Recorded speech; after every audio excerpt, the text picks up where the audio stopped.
Praise the Lord. जय मसीह की। आइए हम परमेश्वर की उपस्थिति में बैठेंगे और हम आज 3 बातों के बारे में अध्ययन करेंगे। ये 3 बातें हैं जो कि शरीर की अभिलाषा, आंखों की अभिलाषा और जीविका के घमंड के बारे में है।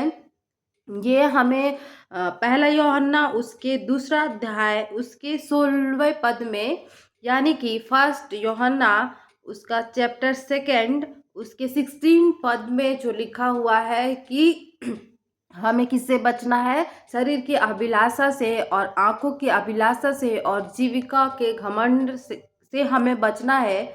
ये 3 चीजें कैसे हमारे जीवन में, हमारे आत्मिकता के जीवन में एक रुकावट बन करके खड़े हो जाती है, उसके बारे में हम आज अध्ययन करेंगे, हम जानेंगे। इसके लिए अगर हम देखते हैं बाइबल में हमें बहुत सारे रूल्स, बहुत सारे नियम, बहुत सारे लॉज दिए गए हैं और हमें उन उन चीज़ों का पालन करना पड़ता है। अगर हम देखेंगे कि कोई युद्ध में जाने के लिए तैयार होता है, एक फाइटर, एक सैनिक युद्ध में अगर वो जाता है तो उसे अपनी ट्रेनिंग पूरी करने के लिए उसे बहुत सारे कानून को, बहुत सारी चीज़ों को फॉलो करना पड़ता है और उन चीज़ों को पालन करने के बाद वो इंसान, वो सैनिक, वो रेडी हो जाता है अपने युद्ध को लड़ने के लिए। तो हमें भी अपने युद्ध को, अपने आत्मिक युद्ध को लड़ने के लिए बहुत सारे आत्मिक चीज़ों को, बहुत सारे बाइबल के नियमों को पालन करना पड़ता है। इसके लिए हम जब उत्पत्ति की पुस्तक में अगर हम जाएंगे, हम सोचते हैं कि हम सिर्फ बाइबल के कानून हमारे लिए ही बना हुआ है और हमारे समय में ही हमें इन नियम को फॉलो करना पड़ता है। लेकिन अगर हम उत्पत्ति की पुस्तक में जा कर के अगर हम देखेंगे तो हम देखेंगे कि आदम और हवा के सामने में भी एक रूल्स और एक नियम था और वो बताने की ज़रूरत नहीं है। हम सभी को मालूम है कि कौन सा नियम और कौन सा रूल्स उनके सामने में था। अगर हम उत्पत्ति की पुस्तक उसका दूसरा अध्याय उसके 17 पद में अगर हम देखते हैं तो परमेश्वर ने आदम को एक रूल दिया था और उससे कहा था कि तू सारे वृक्ष के फल खा सकता है, लेकिन वाटिका के बीच में जो ज्ञान के वृक्ष का फल है उसे तू नहीं खाना। ऐसा रूल को परमेश्वर पिता ने उसे दिया था।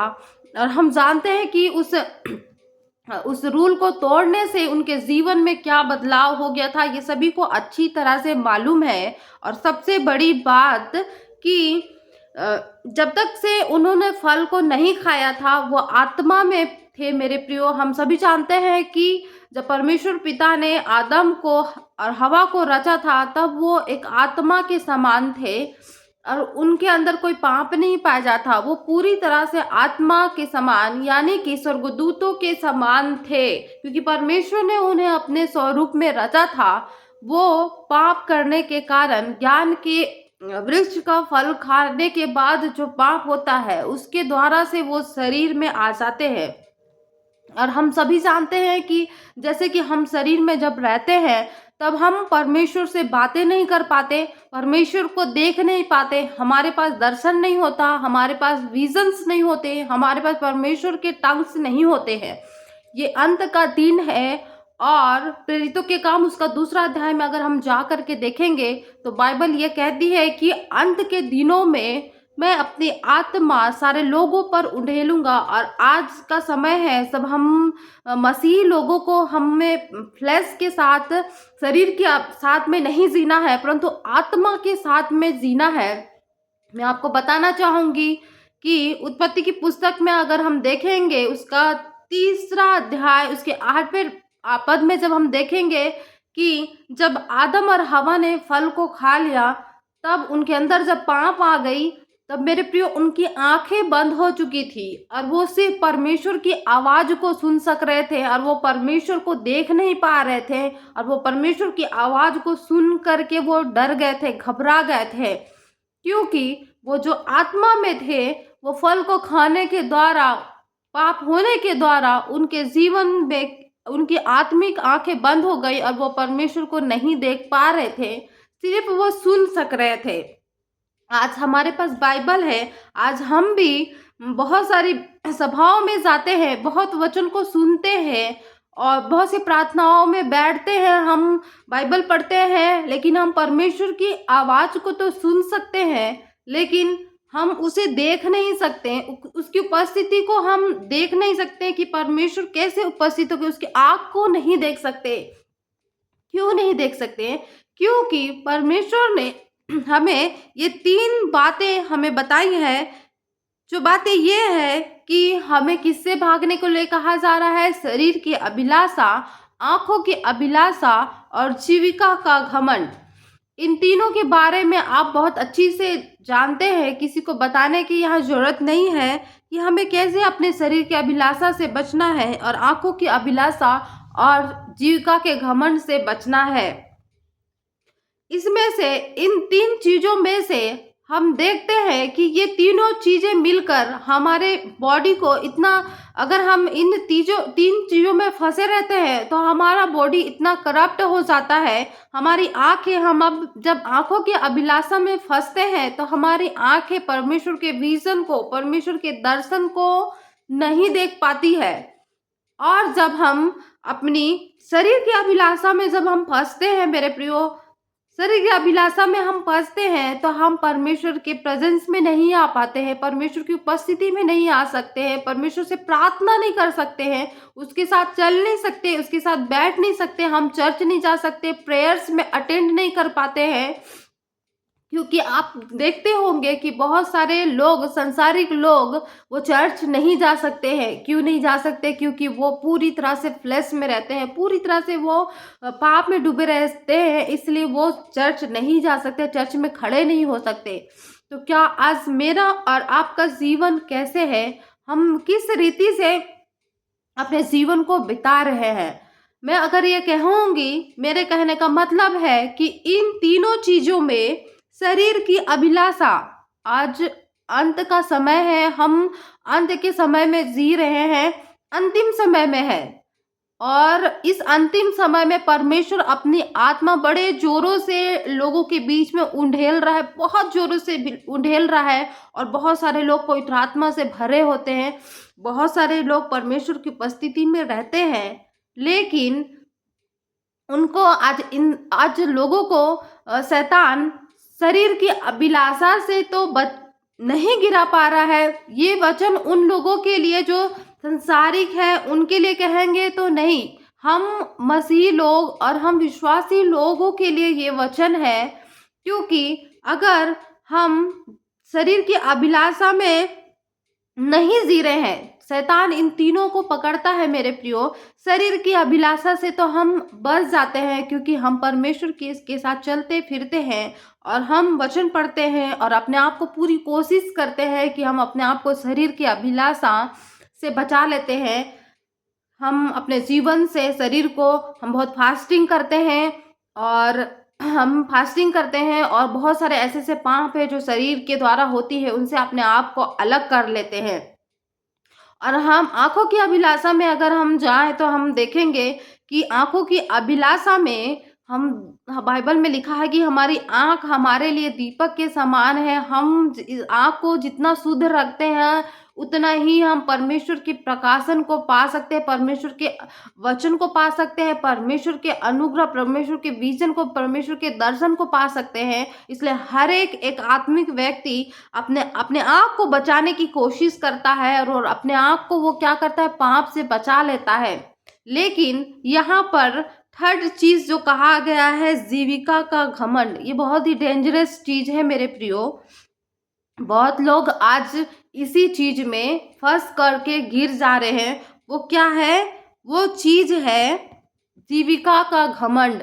जीविका का घमंड आज बहुत सारे पास्टर्स को, बहुत सारे लोगों को, बहुत सारे विश्वासियों को गिरा दे रहा है और वो गिर जा रहे हैं। जीविका का घमंड आने के कारण उनके जीवन में बहुत सारा वो सारे पाप को लेकर के आ जा रहा है।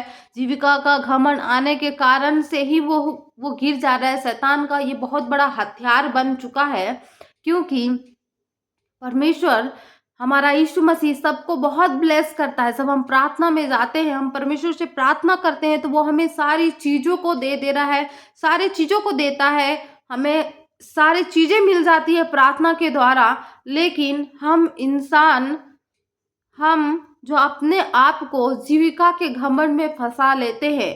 जीविका का घमंड कहने का मतलब ये है कि हम कैसे, हमारा पहनावा ओढ़ावा कैसे है, हम कैसे कपड़े पहनते हैं, हम कैसे कैसे अपने अपने अपने जो पैसा हमें परमेश्वर ने आशीष दी है, हमें हमारी मनी में परमेश्वर ने जो आशीष दी है, उस मनी का हम किस तरह से इस्तेमाल कर रहे हैं, हमारा पहनावा ओढ़ावा कैसे है, हमारा ड्रेसिंग सेंस कैसे है। आज बहुत सारे लोग इसी में फंस जा रहे हैं मेरे प्रियो, उन्हें समझ में नहीं आ रहा है, शैतान उसी में उनको फंसा करके नरक ले जा रहा है। उनकी पहनावे ओढ़ाव के कारण, उनके उठने बैठने के स्टाइल के कारण आज बहुत सारे लोग नरक के भागीदारी हो जा रहे हैं। पृथ्वी पर वो, आप सोचिए कि हम पृथ्वी में परमेश्वर के साथ चलते रहेंगे, परमेश्वर के साथ उठेंगे बैठेंगे, लेकिन हमारी एक चीज हमें नरक ले जाएगी, तो हमें क्या फायदा मेरे प्रियो? किस किस चीज से हमें फायदा होगा? अगर आपको जीविका के घमंड समझ में नहीं आ रहा है, तो अगर आप मत्ती रचित सुसमाचार उसका 4था अध्याय में अगर आप जाएंगे और वहां पर देखेंगे कि यीशु मसीह की परीक्षा के लिए जब शैतान आता है, तो वो 3 चीजों के बारे में वो बात करता है। और अगर हम 4 के 4 पद, मत्ती रचित सुसमाचार 4 पद के 8 पद में जाएंगे, तब शैतान यीशु मसीह से कहता है, यीशु मसीह को वो पूरे वैभव को दिखाता है। किस चीज को दिखाता है? वैभव, संसार के वैभव को दिखाता है, और उससे कहता है कि तू झुककर मुझे प्रणाम कर, तो मैं इस संसार के सारे वैभव को, इस संसार के सारे धन संपत्ति को क्या कर दूंगा? तुझे दे दूंगा। तो आज हमारे हमारे लोगों का, आज हम बहुत आत्मिक है, हम बहुत प्रार्थना करते हैं, बहुत दुआ करते हैं, अपने आप को पाप से बचा करके रखते हैं, लेकिन मेरे प्रियो आज वो चीज है जो जीविका के घमंड में बहुत सारे लोग गिर जा रहे हैं। अगर ये बात गलत है कि जीविका के घमंड में आप नहीं गिर रहे हैं, आप सोच रहे हैं कि अरे परमेश्वर ने मुझे धन दिया है, और इस धन से परमेश्वर ने मैं कुछ भी कर सकता हूँ, मैं कैसा भी पहन सकता हूँ, कैसा भी ओढ़ सकता हूँ, मैं कैसे भी चल सकता हूँ मेरे प्रियो, तो आप गलत है। क्योंकि अगर ऐसा होता तो खुद शैतान यीशु मसीह को परखने के लिए नहीं आता, यीशु मसीह से के सामने में वैभव की बात नहीं कहा रहता। आज हमको जांचने की जरूरत है कि हम कैसे इस जीविका के घमंड से हम कैसे घिर जा रहे हैं, हम कैसे उठ बैठ रहे हैं, हम परमेश्वर के भवन में कैसे चल फिर रहे हैं। आपको लगता होगा ये सारी चीजें बहुत इजी है, लेकिन इजी नहीं है मेरे प्रियो। हम आज परमेश्वर की आराधना तो कर रहे हैं, परमेश्वर से प्रार्थना तो कर रहे हैं, बहुत ही पवित्र आत्मा से हम भर जा रहे हैं, लेकिन आज बहुत सारी पृथ्वी पर ऐसी स्पिरिट है, स्पिरिट अंत का समय है, और बहुत सारी ऐसी आत्माएं हैं जो इंसान को उनके पहनावे ओढ़ाव में फंसा करके उनको नर्क ले जा रही हैं। तो क्या आप नर्क जाने के लिए अपने आप को तैयार कर रहे हैं? क्या आप संसार के, अगर हम इसी पहला यूहन्ना के 15 पद में देखेंगे तो यहाँ पर लिखा हुआ है, तुम ना तो संसार से और न संसार की वस्तुएं से प्रेम रखो। क्यों ऐसा कहा गया है? तुम कहा गया है, यहाँ पर हमें कहा गया है तुम। यीशु मसीह कहता है, बहुत सारे ये लोग कहते हैं कि यीशु मसीह हमारे लिए क्रूस पर चढ़ गया, यीशु मसीह ने दुख सहा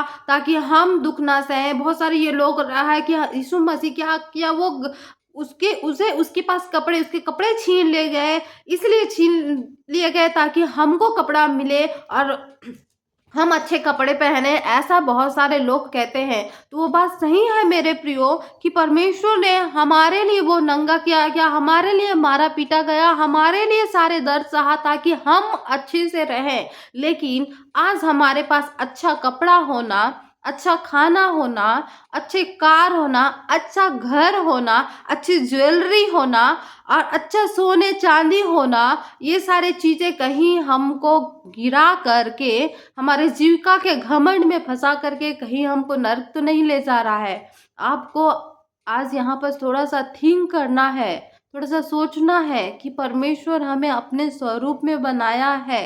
मैं आपसे एक बात कहूँगी कि परमेश्वर ने कपड़ा हमें हमारे देह को ढकने के लिए दिया हुआ है। परमेश्वर ने हमें कपड़ा, सिर्फ कपड़ा दिया था। अदन की वाटिका में जब अदन और हवा को बाहर निकाला जा रहा था तो परमेश्वर ने उन्हें सिर्फ कपड़ा दिया था। उन्हें और कोई चीज नहीं दिया था। उन्हें कोई कोई उसे नहीं, सोना चांदी ऐसा कुछ चीज परमेश्वर ने उन्हें नहीं दिया, सिर्फ कपड़ा दिया। और मेरे प्रियो, आज हम अपने आप को सोचिए कि हम इस संसार की बनाए हुए चीज़ों में और संसार के शैतान के बनाए हुए चीज़ों में हम किस प्रकार से फंस रहे हैं। तो आइए आज हमें परमेश्वर से प्रार्थना करना है कि हमारे जीवन में जो जीविका का घमंड जो हमारे लोगों के जीवन में, क्या हम उस जीविका के घमंड में फंसकर हम अपने आप को नरक के भागीदारी तो नहीं बना रहे हैं।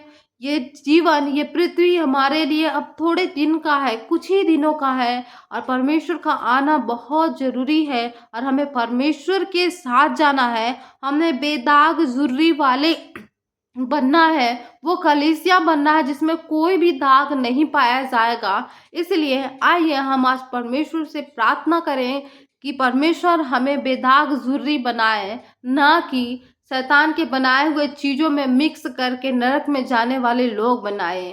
परमेश्वर इन वचन के द्वारा आपको और हम सभी को आशीष दे। आमीन। जय मसीह की।